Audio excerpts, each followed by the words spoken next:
आंख बंद करके करने वाला काम है कि लीस्ट के साथ हमेशा क्या आएगा, शुड आएगा। LEST कहीं भी आपको सेंटेंस में दिख जाए LEST, लीस्ट, लीस्ट के साथ अगर मॉडल्स भरना है आपने फिलिंग द ब्लैंक, तो आपको आंख बंद करके क्या आ जाएगा, शुड। वुड का प्रयोग में क्या बताया जा रहा है आपको कि दैट या रादर से पहले, अगर आपके वाक्य में दैट आ जाए, रादर आ जाए, उससे पहले खालिस्तान है, दैट या रादर से पहले खालिस्तान है, तो किसका प्रयोग करोगे, वुड का प्रयोग। जैसे मैंने आपको बताया लीस्ट आ जाए तो किसका प्रयोग करोगे, शुड का प्रयोग। ऐसे ही अगर दैट या रादर से पहले खालिस्तान है तो हमेशा वहाँ क्या आएगा, वुड आएगा, योग होगा। तो ये एक फिर टू द पॉइंट बात आपको बता दी कि दैट या रादर से पहले खालिस्तान है तो वुड का प्रयोग। इसी तरह आई विश के साथ भी वुड का प्रयोग ही होगा, तो वुड यहाँ आएगा। और भी आएंगे, अभी इसको हम एग्जाम्पल से समझते हैं। जैसे ये एग्जाम्पल आ गया हमारा, पहला एग्जाम्पल हम देखें, ये आपको खाली मिलेगा, ये आपको क्या मिलेगा, खाली। That I was a king, अब आपको that I were a king, that I were a king पूरा पढ़ने की जरूरत नहीं है। दैट से पहले क्या आ गया, खालिस्तान आ गया, दैट से पहले क्या आ गया, खालिस्तान, तो वुड लगा दिया। यहाँ भी दैट से पहले क्या आ गया, खालिस्तान, वुड लगा दिया। यहाँ रादर से पहले खालिस्तान आ गया, वुड लगा दिया। यहाँ रादर से पहले खालिस्तान आ गया, वुड लगा दिया। आई विश वाला वाक्य है, वुड लगा दिया। आई विश वाला वाक्य है, वुड लगा दिया। तो ये समझना है आपने, दैट या रादर से पहले खालिस्तान है तो वुड आएगा, आई विश वाला वाक्य है और उसमें खालिस्तान है तो भी क्या आएगा, वुड आएगा। और वुड का प्रयोग आएगा भाई आपका पोलाइट रिक्वेस्ट को दिखाने वाले सेंटेंस में भी वुड का प्रयोग आएगा। पोलाइट रिक्वेस्ट क्या होता है आपका, विनम्र निवेदन। पोलाइट रिक्वेस्ट क्या होता है, विनम्र निवेदन। बहुत आप निवेदन करते हैं, और निवेदन भी ऐसा नहीं पियोगे, नहीं, क्या आप चाय पिएंगे सर, बहुत विनम्र निवेदन, पोलाइट रिक्वेस्ट, नरमी से। तो इसको एग्जाम्पल से हम समझते हैं, जैसे would you please do me A favour, would you please do me A favour, क्या आप मेरी मदद करोगे, would you please do me A favour, क्या आप मेरी मदद करोगे, तो पोलाइट रिक्वेस्ट आ गया। वुड यू टेक टी, तो सेंटेंस की सेंस समझनी है आपने, क्या समझना है, सेंटेंस की सेंस समझनी है। तो पोलाइट रिक्वेस्ट है, you please do me A favour, please polite request को इंडिकेट कर रहा है तो वुड आ जाएगा। वुड यू टेक टी, आपको आपके घर में कोई आया हुआ है तो आप उससे पूछ रहे हैं कि आप चाय लोगे, बहुत विनम्रता से, तो वुड आ जाएगा। Would you please give me your car, आप किसी से उसकी कार मांग रहे हैं तो बहुत हम्बल रिक्वेस्ट आप उससे कर रहे हो, तो इसमें भी क्या आ जाएगा, वुड। तो भाई पोलाइट रिक्वेस्ट वाले वाक्यों में भी क्या आएगा, वुड आएगा। और उसमें लाइक वर्ड आया हुआ है और लाइक से पहले क्या है, खालिस्तान। अगर चॉइस वाला वाक्य है और लाइक से पहले खालिस्तान है तो उसमें डेफिनेटली 100% क्या आएगा, वुड आएगा। जैसे फॉर एग्जाम्पल हम इसको एग्जाम्पल से समझते हैं, I would like to take tea, जैसे चॉइस वाला वाक्य आ गया। चॉइस वाला वाक्य, यहाँ मान लो वुड नहीं दिया हुआ आपका, यहाँ मान लो वुड नहीं दिया हुआ आपको पता नहीं यहाँ क्या भरना, तो आई लाइक से पहले खालिस्तान आ गया, और टेक टी, लाइक मैंने पसंद करना, टेक टी तो मैं चाय लेना चाहूँगा, तो चॉइस है ये, कौन सा वाक्य है, चॉइस वाला वाक्य है, और लाइक से पहले खालिस्तान है तो क्या आ गया, इसमें क्या आ गया, वुड आ गया। तो चॉइस वाला वाक्य और लाइक हो और लाइक से पहले खालिस्तान है तो क्या आएगा, डेफिनेटली वुड आएगा। सेकंड हम एग्जांपल समझते हैं, what would you like to take sir. अब आप इस वाक्य में भी उसमें खुद चॉइस बता रखी थी, इसमें आप अब किसी की चॉइस जानना चाह रहे हो, तो चॉइस वाला वाक्य आ गया। तो लाइक से पहले बेशक यू आ गया, पर लाइक से पहले खालिस्तान है, ये ज़रूरी नहीं है कि तुरंत ही पहले हो, लाइक से पहले खालिस्तान है, चॉइस और लाइक से पहले खालिस्तान है तो क्या आ गया, वुड आ गया। What would you like to take sir, आप क्या लेना पसंद करोगे श्रीमान जी, तो ये एक वुड का प्रयोग आ गया। अब ये बहुत इंपॉर्टेंट है, ये समझने वाला, ये बहुत इंपॉर्टेंट है, ये समझने के लिए आपको ध्यान देना पड़ेगा। क्या कह रहा है ये, इफ वाले वाक्य में जब एक साइड वर्ब की सेकंड फॉर्म या हैड प्लस वर्ब की थर्ड फॉर्म आती है तो दूसरी साइड वुड का प्रयोग होता है। क्या कह रहा है ये कह रहा है इफ वाला वाक्य, तो वाक्य क्या हो, इफ से स्टार्ट हो, वाक्य क्या हो, इफ से स्टार्ट हो। जब एक साइड तो वर्ब की सेकंड फॉर्म, एक साइड क्या हो, वर्ब की सेकंड फॉर्म। ये एग्जांपल में और ज़्यादा क्लियर होगा आपको। इफ वाले वाक्य में एक साइड तो वर्ब की सेकंड फॉर्म हो या हैड प्लस वर्ब की थर्ड फॉर्म हो, हैड भी हो और वर्ब की थर्ड भी फॉर्म आती है, तो दूसरी साइड हमेशा क्या आएगा, वुड ही आएगा। एक साइड वर्ब की सेकंड फॉर्म हो या एक साइड हैड प्लस वर्ब की थर्ड फॉर्म हो, इफ जरूर लगा हो तो दूसरी साइड वुड ही आएगा। एक साइड आपकी वर्ब की सेकंड फॉर्म हो या एक साइड आपका हैड प्लस वर्ब की थर्ड फॉर्म हो, तो दूसरी तरफ हमेशा क्या आएगा, वुड आएगा। क्या आएगा दूसरी तरफ, हमेशा वुड। तो इफ वाले वाक्य में एक तरफ वर्ब की सेकंड फॉर्म हो तो दूसरी तरफ क्या आ गया, वुड आ गया। इफ वाले वाक्य में एक तरफ क्या हो, हैड हो और वर्ब की थर्ड फॉर्म हो तो दूसरी तरफ क्या आएगा, वुड आएगा। तो ये बात आपने समझ में आ गई। इफ वाला वाक्य हो और एक तरफ वर्ब की सेकंड फॉर्म हो तो दूसरी तरफ क्या आएगा, वुड आएगा। और एक तरफ हैड प्लस वर्ब की थर्ड फॉर्म हो, ये वर्ब की थर्ड फॉर्म होगी तो भी क्या आएगा, दूसरी तरफ वुड आएगा। परंतु वुड के साथ साथ विल शैल का भी इसके साथ एक छोटा सा प्रयोग है। क्या है विल शैल का प्रयोग, कि एक तरफ तो वर्ब की फर्स्ट फॉर्म हो तो दूसरी तरफ हमेशा विल शैल और वर्ब की फर्स्ट फॉर्म आएगी। तो ये तीनों चीज़ें हम ग्राफ से समझते हैं, ये तीन ही बातें हैं। क्या बताया मैंने कि इफ वाला वाक्य हो, वर्ब की फर्स्ट फॉर्म हो तो विल शैल आ जाएगा दूसरी तरफ। इफ वाला वाक्य हो, वर्ब की सेकंड फॉर्म हो तो वुड आ जाएगा और वर्ब की फर्स्ट फॉर्म लगेगी, वर्ब की फर्स्ट फॉर्म लगेगी। इसको आप स्क्रीनशॉट ले लीजिए, इसको आप ध्यान से समझना है। ये स्क्रीनशॉट लेके रखने वाली चीज़ है कि इफ वाला वाक्य हो, वर्ब की फर्स्ट फॉर्म हो एक तरफ तो दूसरी तरफ विल शैल लगेगा, वर्ब की फर्स्ट फॉर्म लगेगी। मॉडल हमारा विल शैल लगेगा। अगर इफ वाला वाक्य हो, वर्ब की सेकंड फॉर्म हो तो दूसरी तरफ क्या लगेगी, वुड लगेगा। ये हमारी मॉडल लग गया और वर्ब की फर्स्ट फॉर्म आएगी। इफ वाला वाक्य हो, हैड प्लस वर्ब की थर्ड फॉर्म हो तो दूसरी तरफ क्या होगा, वुड हैव प्लस वर्ब की थर्ड फॉर्म। ये हमारा मॉडल आ गया वुड। हैड प्लस वर्ब की थर्ड फॉर्म हो तो इफ भी हो और चाहे इफ ना हो, हैड प्लस वर्ब की थर्ड फॉर्म हो तो भी वुड हैव वर्ब की थर्ड फॉर्म। तो इन दोनों में क्या है कि अगर इफ हो तो भी ठीक है, इफ नहीं है तो भी हैड प्लस वर्ब की थर्ड फॉर्म इधर है तो उधर दूसरी तरफ वुड ही लगेगा।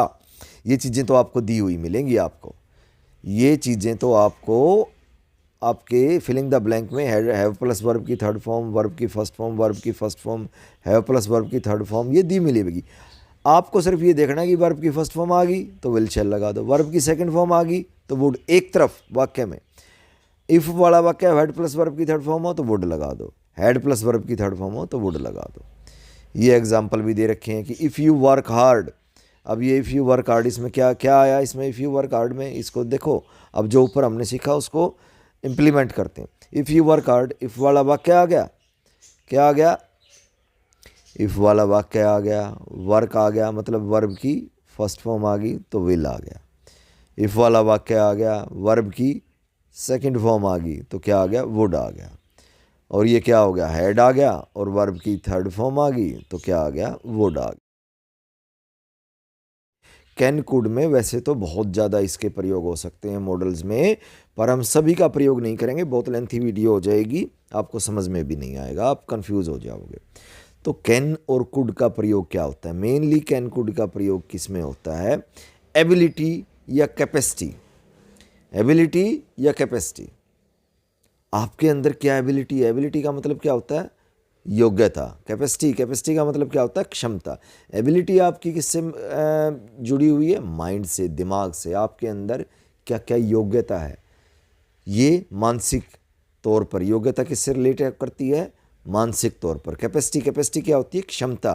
क्षमता क्या है आपकी, फिजिकल पावर से, फिजिकल कैपेसिटी होती है, आपके अंदर ताकत है, इतना काम आप कर सकते हो। तो कैन और कुड का मेन प्रयोग आप समझने के लिए दिमाग में रखिए भाई, अगर वाक्य में एबिलिटी या कैपेसिटी की बात हो, एबिलिटी मतलब योग्यता, कैपेसिटी मतलब क्षमता, इनकी बात हो तो कैन या कुड का प्रयोग होगा। एग्जाम्पल है I can lift this box capacity, मैं इस बॉक्स को उठा सकता हूँ, मैं इस बॉक्स को उठा सकता हूँ, तो कैपेसिटी की बात आ गई। ये आपको ब्लैंक मिलेगा तो आप क्या आंख बंद करके क्या लगा दोगे, can. I can solve this question, मैं इस क्वेश्चन को सोल्व कर सकता हूँ, ये क्या होगी, आपकी मानसिक योग्यता होगी। तो ये एबिलिटी वाला आपको दिमाग में तुरंत ये हो जाना चाहिए, क्लिक कर जाना चाहिए। अच्छा, इसमें तो किसकी बात हो रही है, I dash lift this box, कि मैं इस बॉक्स को उठा सकता हूँ, शारीरिक क्षमता की बात हो रही है तो कैन लगा दो। इसमें क्या है, I dash solve this question, कि मैं इस क्वेश्चन को हल कर सकता हूँ, सोल्व दिस क्वेश्चन, तो ये क्या है, आपकी एबिलिटी की योग्यता की बात हो रही है। कि कैन का पास्ट क्या होता है, कुड, ये ठीक है। यदि दैट से पहले वर्ब की सेकंड फॉर्म हो तो बाद में कुड का प्रयोग होगा, ना कि कैन का। अब ये एक थोड़ा सा इसमें क्या है, एक्सेप्शन है। एक्सेप्शन का मतलब क्या है, जो मैंने आपको ऊपर बताया, अभी मैं जो आपको बोल रहा था, मेरे वर्ड्स को ध्यान से समझना है कि भाई प्रेजेंट की एबिलिटी या कैपेसिटी हो तो कैन का प्रयोग है, पास्ट की एबिलिटी या कैपेसिटी हो तो कुड का प्रयोग है। तो वो वैसे वर्ब की सेकंड फॉर्म आ गई तो ये पास्ट की ही बात होगी, तो कुड का प्रयोग होगा, ना कि कैन का। ये बात वही रिलेट करती है, इसमें कोई अलग बात नहीं कही हुई है। तो जैसे हम इसको एग्जाम्पल से हम समझने की कोशिश करते हैं। He said that he could help me, तो सेड आ गया, वर्ब की सेकंड फॉर्म आ गई तो पास्ट की बात आ गई। उसने कहा कि वो मेरी मदद करेगा, इसका मतलब वो मानसिक तौर पर तैयार है मेरी मदद करने के लिए, तो कुड आएगा। ही टोल्ड मी, तो वर्ब की सेकंड फॉर्म है। He told me second form है that they could meet the PM of India easily, उसने मुझे बताया कि वो मिल सकता है पीएम ऑफ इंडिया से बड़े आसानी से, तो कुड आ गया। ये भी उसकी मानसिक योग्यता की बात हो रही है, तो कैन और कुड का प्रयोग मानसिक योग्यता में होएगा। जो मैंने आपको बताया कि कैन और कुड का प्रयोग अगर आपकी प्रेजेंट की एबिलिटी या कैपेसिटी है तो कैन का प्रयोग, पास्ट की एबिलिटी या कैपेसिटी है तो कुड का प्रयोग, पास्ट की क्षमता योग्यता दिखानी है तो कुड का प्रयोग होता है। जैसे व्हेन आई वाज यंग, आपको क्लियर इसमें इंडिकेशन मिलेगा, संकेत मिलेगा कि ये पास्ट की घटना का जिक्र चल रहा है। When I was young, when I was young, ऊपर देखो एक ये बात आई थी, मैं आपको फिर से एक बार बताना चाह रहा हूँ। जैसे ये बात हुई दैट से पहले वर्ब की सेकंड फॉर्म हो, तो ये हार्ड एंड फास्ट एक बिल्कुल टू द पॉइंट बात है कि दैट से पहले अगर वर्ब की सेकंड फॉर्म हो तो बाद में कुड का प्रयोग होगा, ना कि कैन का। तो दैट हो और वर्ब की सेकंड फॉर्म हो, तो दैट है, यहाँ क्या है, दैट है और दैट से पहले क्या है, वर्ब की सेकंड फॉर्म है। दैट है, दैट से पहले क्या है, वर्ब की सेकंड फॉर्म है, तो हमेशा किसका प्रयोग होगा, कुड का। पास्ट की क्षमता योग्यता दिखानी हो तो कुड का प्रयोग होगा।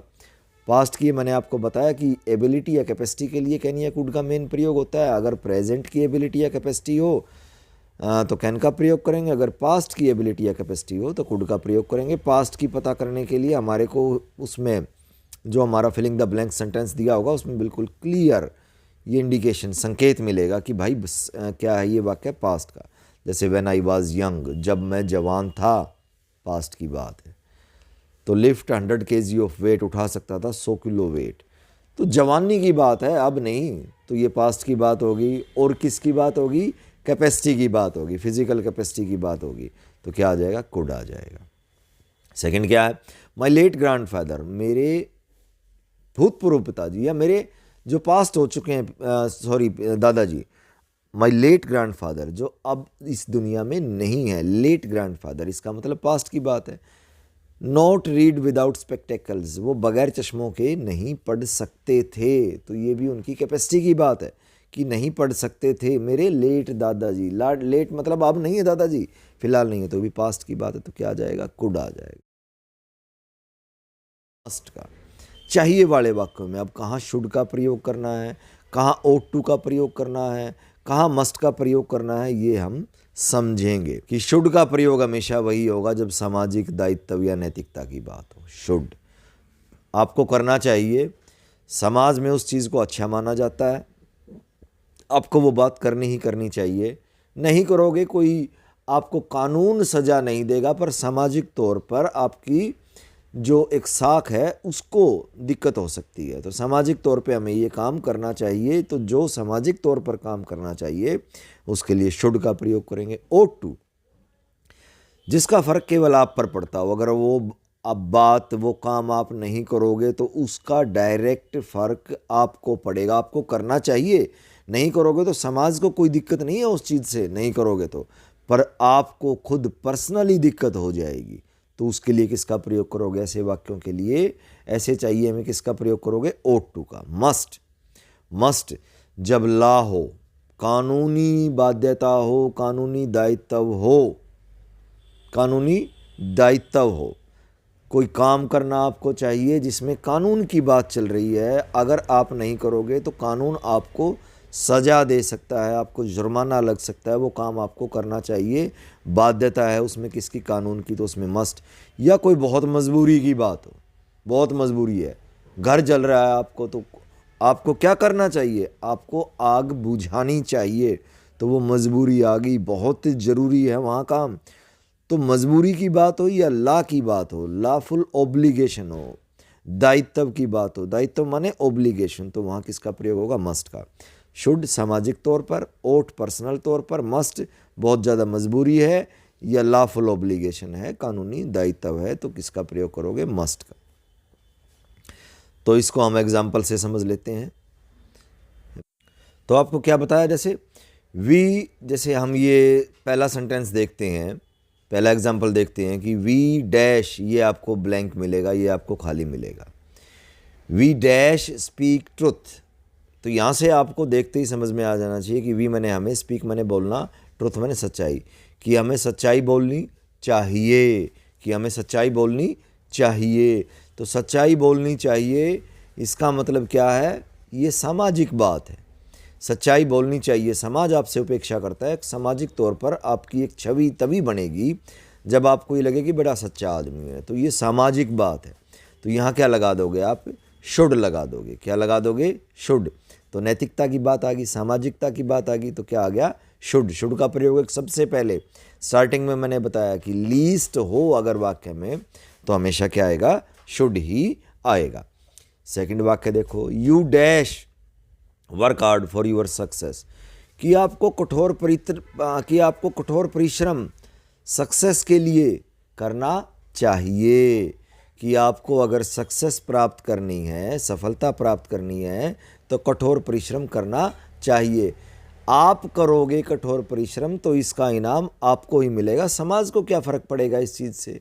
ना कोई कानूनी बाध्यता इसमें, पर आपका अपलिफ्टमेंट ज़रूर होगी, इसमें आपका भला ज़रूर होगा। तो ये पर्सनल बात है, ये चाहिए वाला वाक्य है, ये पर्सनल ऑब्लिगेशन है। तो इसके लिए किसका प्रयोग हो गया? ought to का। सामाजिक है तो शुड, पर्सनल है तो ought to का। We dash obey the law, सीधी सी बात है कि हमें कानून के नियमों का, ओबे मतलब पालन करना, ला मैंने कानून, हमें कानून का ओबे करना चाहिए। अगर नहीं करोगे तो कानून क्या देगा? सज़ा। ट्रैफिक लाइट से आप अपनी गाड़ी को क्रॉस करोगे तो आप, अगर रेड है आपकी ट्रैफिक लाइट, तो आपने गाड़ी क्रॉस कर दी तो आपको जुर्माना होगा ही होगा, तो आपको ट्रैफिक लाइट पर रुकना चाहिए। तो वो कौन सा दायित्व हो गया? लॉफुल ऑब्लिगेशन हो गया। दायित्व माने ऑब्लिगेशन, वो लॉफुल ऑब्लिगेशन आपका हो गया। तो वहाँ किसका प्रयोग हो गया? मस्ट का।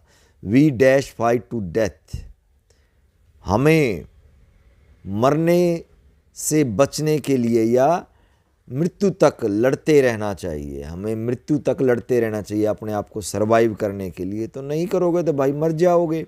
तो ये क्या आ गई? आपकी मजबूरी। आपके घर में आग लगी हुई है, मैंने एग्जाम्पल दिया था कि आपको घर में आग लगी है तो आपको क्या करना है? आग को बुझाना चाहिए, घर ख़त्म हो जाएगा। तो वो आग को बुझाने वाला वाक्य अगर कोई हो तो मजबूरी वाला वाक्य हो गया, तो वहाँ क्या आएगा? मस्ट आएगा। तो ये बात दिमाग में रखनी है आपको। सामाजिक दायित्व है तो शुड, पर्सनल दायित्व है तो ought to, लॉफुल दायित्व है, लॉफुल ऑब्लिगेशन है, कानूनी बाध्यता है या बहुत ज़्यादा मजबूरी है तो मस्ट आएगा।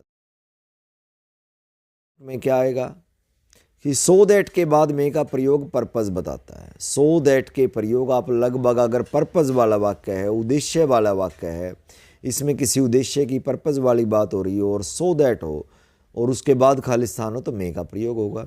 लेकिन जब पास्ट के पर्पस की हो तो किसका प्रयोग होगा? माइट का। तो इसका मतलब पर्पस बताने वाले वाक्यों में, पर्पस यानी उद्देश्य बताने वाले वाक्यों में अगर एक तरफ सो दैट है तो पर्पस बताने वाला वाक्य है, एक तरफ सो दैट है और प्रेजेंट की बात है तो मे का प्रयोग होगा।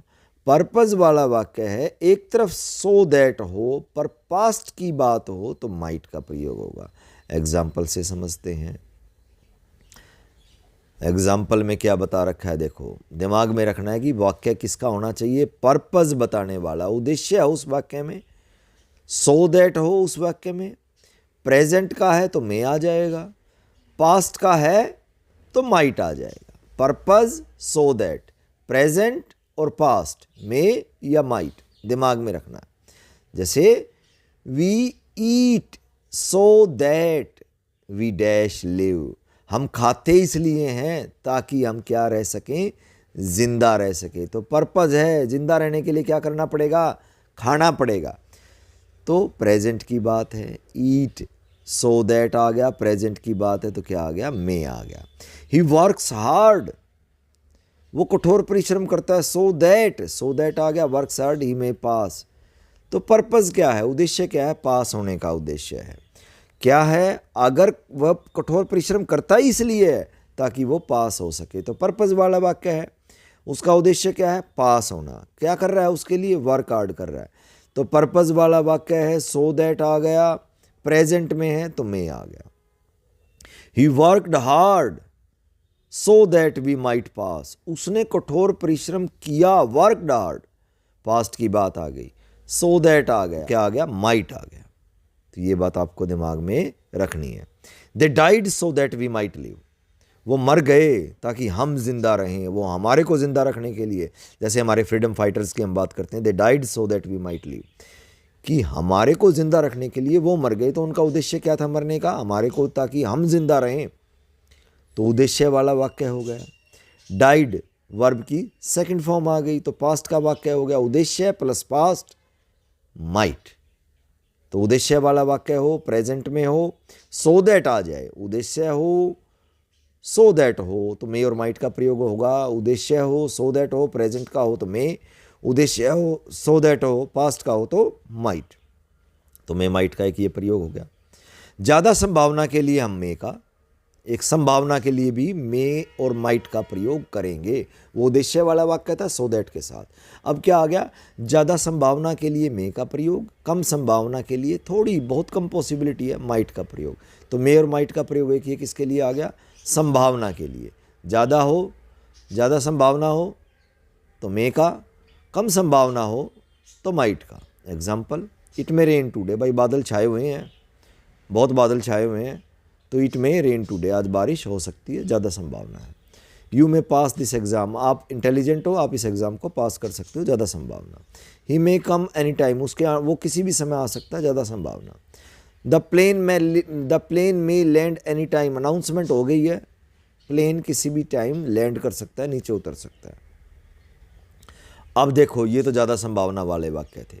दो there is no cloud in the sky, हालांकि though there is no cloud in the sky, हालांकि आसमान में कोई बादल नहीं है, इट माइट रेन, भविष्यवाणी कर रखी है, प्रिडिक्शन कर रखी है। किसने कर रखी है? फोरकास्ट डिपार्टमेंट ने, वेदर डिपार्टमेंट ने, भाई आज बारिश हो सकती है। तो हालांकि आकाश में कोई बादल नहीं है, though there is no cloud in the sky, बहुत कम संभावना है, परंतु प्रिडिक्शन है वेदर डिपार्टमेंट की, फोरकास्ट डिपार्टमेंट की, तो इट माइट रेन, बारिश हो सकती है, कम संभावना है। कम संभावना किससे पता चला? बादल तो भाई कोई है नहीं, फिर भी बारिश हो सकती है। He might be your uncle, लगता है, he might be your uncle, कम संभावना, दूर से कोई आ रहा है, आपने देखा, अरे वो तो तेरे अंकल जैसा दिखता है, हो सकता है तेरा अंकल, नज़दीक से पता चलेगा वो तो जब देखेंगे अंकल है या नहीं है, हो सकता है, कम संभावना है तो माइट का प्रयोग। तो ज़्यादा संभावना के लिए मे का प्रयोग, कम संभावना के लिए माइट का प्रयोग। तो ये आ गया एक प्रयोग। और मे और माइट का प्रयोग कहाँ होगा? परमिशन या विश के लिए। परमिशन या विश, आप किसी के लिए अच्छी कामना करते हो, उसके लिए आप कोई परमिशन लेते हो, उसके लिए मे और माइट का प्रयोग होते हैं। आप तो यूज्ड एग्जाम्पल है आपका, मे आई कम इन सर, परमिशन हो गया। यस यू में मैंने आपको परमिशन दे दी, ठीक है आ जाओ। The student asked the teacher, asked the teacher, पूछा मतलब पास्ट में पूछ लिया ये। इफ़ दे माइट कम इन, कि क्या वो अंदर आ सकते थे। तो आस्क्ड से आपको पता चल गया कि ये सेकंड फॉर्म है, पास्ट की बात है, तो आपने क्या लगा दिया, माइट लगा दिया, परमिशन की बात थी। May God give you strength, भगवान आपको बहुत ताकत दे, तो ये विश प्रे वाली कामना हो गई। तो मे और माइट का प्रयोग परमिशन या विश के लिए। विश भी क्या है, इच्छा, ऐसे नहीं कि मैं एक राजा बन जाऊं, मैं ये बन जाऊं, नहीं नहीं नहीं। विश किसके लिए है, प्रे वाली विश। आप किसी के लिए भगवान से प्रे कर रहे हैं, प्रार्थना कर रहे हैं, उसके लिए, अच्छी कामना के लिए मे और माइट का प्रयोग होगा। प्रेजेंट की है तो मे, पास्ट की है तो माइट। वुड के प्रयोग मैंने ऊपर भी बहुत बताए हैं, पर ये यूज टू के साथ हम करते हैं इसका प्रयोग, इसलिए यहाँ इसको अलग से इसका प्रयोग वहाँ ना बता के यहाँ बताया गया। यूज टू और वुड का प्रयोग, यूज्ड टू तथा वुड का प्रयोग पास्ट की हैबिट दिखाने के लिए होता है। पास्ट की हैबिट है, पास्ट की घटना की हैबिट है। Gandhi ji use to spin yarn, तो गांधी जी यूज टू भी लगा सकते हैं, गांधी जी वुड भी लगा सकते हैं। ही यूज टू पे अस ए विजिट नाउ एंड देन, वो हमारे घर आया जाया करता था, ये अब नहीं आता, पता नहीं क्या हो गया। ही यूज टू पे अस ए विजिट नाउ एंड देन, वो कि अब हमारे घर में आता जाता रहता था पास्ट में, अब नहीं। तो इसके लिए यूज टू। तो नीड का प्रयोग, ये भी इम्पोर्टेंट है कि नीड का प्रयोग किस लिए होता है। नीड का प्रयोग होता है आवश्यक या ज़रूरी, मॉडल या वर्ब दोनों के तौर पर यूज़ होता है। जब मॉडल के रूप में होता है तो उसके बाद वर्ब की फर्स्ट फॉर्म लगती है। ये दिमाग में रखना है कि नीड को आप एज ए मॉडल के तौर पर और एज ए मेन वर्ब दोनों के तौर पर यूज़ कर सकते हैं, तथा अगर आप मॉडल के तौर पर यूज़ करते हैं तो ज़्यादातर आम तौर पर 99% वो क्या होता है, वाक्य या तो नेगेटिव होगा या इंटेरोगेटिव। जैसे ये एक हमारा वाक्य है, यू नीड नॉट वरी, आपको चिंता करने की ज़रूरत नहीं है। वरी फर्स्ट फॉर्म आ गई, you need not worry. Need you go there, क्या आपको वहाँ जाने की ज़रूरत है, इंटेरोगेटिव वाक्य आ गया। गो फर्स्ट फॉर्म आ गई। I need not go there, मेरे को वहाँ जाने की ज़रूरत नहीं है, नेगेटिव वाक्य आ गया। गो फर्स्ट फॉर्म आ गई, तो नीड का प्रयोग हो गया। एज ए वर्ब, वर्ब के तौर पर, यूअर शर्ट्स नीड्स वॉशिंग, तो नीड का क्या बन गया, नीड्स। जैसे ऊपर आपको क्या बताया था कि मॉडल पर कभी भी सब्जेक्ट का, चाहे वो किसी भी नंबर में हो या कोई भी पर्सन हो, उस पर प्रभाव नहीं पड़ता मॉडल पर यहाँ देखो, यहाँ नीड का क्या बन गया, नीड्स बन गया। यहाँ नीड का क्या बन गया, नीड्स, क्योंकि ये एज ए वर्ब यूज़ हो रहा है। यहाँ ये मॉडल नहीं है, यहाँ ये एज ए वर्ब है नीड, तो नीड का क्या बन गया, नीड्स। जबकि अगर वो मॉडल होगा तो मॉडल पर सब्जेक्ट के, चाहे वो सिंगुलर सब्जेक्ट हो, प्लूरल सब्जेक्ट हो, चाहे वो फर्स्ट पर्सन हो, सेकंड पर्सन हो, थर्ड पर्सन हो, उस पर कोई प्रभाव नहीं पड़ेगा। पर यहाँ पड़ गया तो इसका में होगा। और ये भी अगर मॉडल के रूप में यूज़ करोगे तो नेगेटिव या इंटेरोगेटिव वाक्यों में ही इसका प्रयोग होता है, डेयर का प्रयोग। तो एग्जाम्पल समझते हैं। He dare not face his enemy, कि he dare not, not dare आ गया, नोट आ गया, कि उसको अपनी एनिमी, दुश्मनों का सामना करने की उसके अंदर ताकत नहीं है। He dare not, dare he face his enemy, क्या उसमें अपने दुश्मनों का ताकत करने की का हिम्मत है, सामर्थ्य है। तो ये क्या आ गया, ये नोट आ गया। ये क्या आ गया, क्वेश्चन वाला वाक्य आ गया। He dare not call her again, उसको दोबारा वो बात करने की, उसको दोबारा फ़ोन करने की हिम्मत नहीं करेगा वो। तो डेयर क्या आ गया, हिम्मत वाला वाक्य हो, साहस वाला वाक्य हो, डिटर्मिनेशन वाला वाक्य हो, और क्या हो, इंटेरोगेटिव हो या नेगेटिव हो। साहस वाला वाक्य हो, हिम्मत वाला वाक्य हो, डिटर्मिनेशन वाला वाक्य हो, नेगेटिव हो, इंटेरोगेटिव हो, तो उसमें क्या लगेगा, हमेशा डेयर लगेगा। क्या लगेगा उसमें, हमेशा डेयर लगेगा। तो ये हो गया। और लास्ट आज का प्रयोग है हमारा विल शैल का।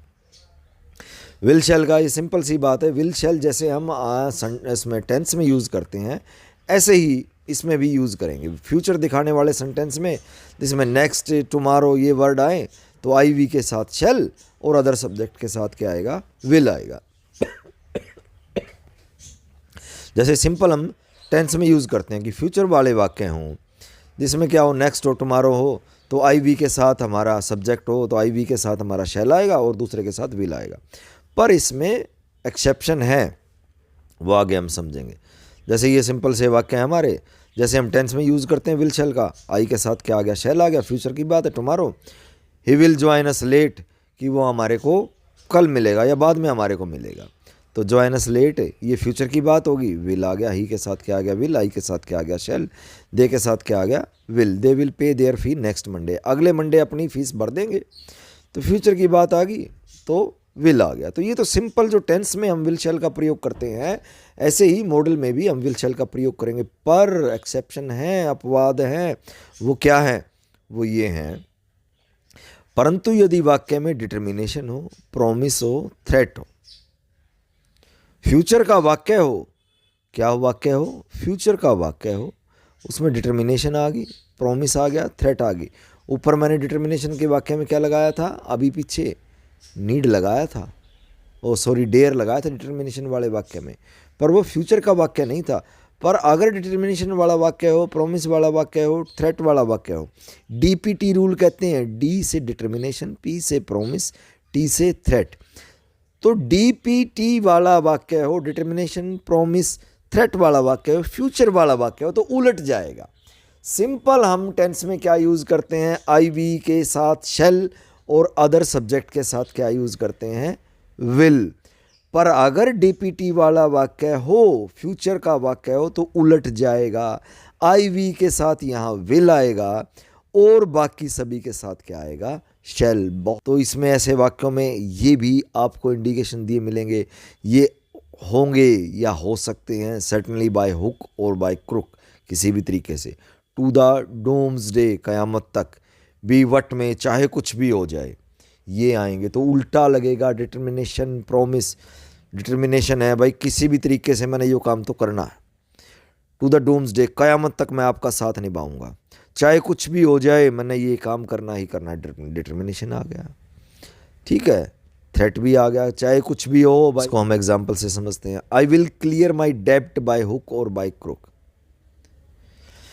ये आप इच्छा जता रहे हो, ये प्रॉमिस कर रहे हो, किसी को वायदा कर रहे हो कि आई विल क्लियर माई डेब्ट, डेब्ट का मतलब उधार, मैं अपनी उधार को चुका दूंगा, बाय हुक और बाय क्रुक, बाय हुक और बाय क्रुक आ गया, तो आई के साथ क्या आएगा, विल आएगा। आमतौर पे आई के साथ क्या आता है, शैल, चुका दूंगा, फ्यूचर वाला वाक्य। ही शैल ज्वाइन आवर पार्टी डेफिनेटली, उसने वायदा किया था भाई कि वो हमारी पार्टी में ज़रूर आएगा, वायदा है ये, पी प्रॉमिस है, तो ही के साथ क्या आ गया, शैल आ गया। अदरवाइज ही के साथ क्या आएगा, विल आता है, पर यहाँ क्या आया, शैल, क्योंकि उसने वायदा किया था। डेफिनेटली से पता चला कि उसका पक्का वायदा है, प्रॉमिस है, तो इसमें क्या आ गया, शैल, ही के साथ शैल आया।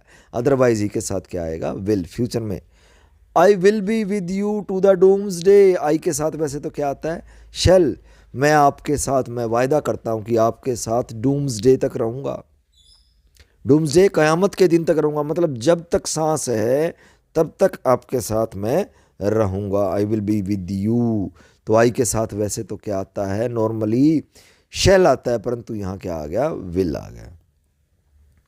बी वट में, चाहे कुछ भी हो जाए, be what may, be what may चाहे कुछ भी हो जाए, I will not desert you, मैं आपको अकेला नहीं छोड़ूंगा, I will not desert you, मैं आपको अकेला नहीं छोड़ूंगा।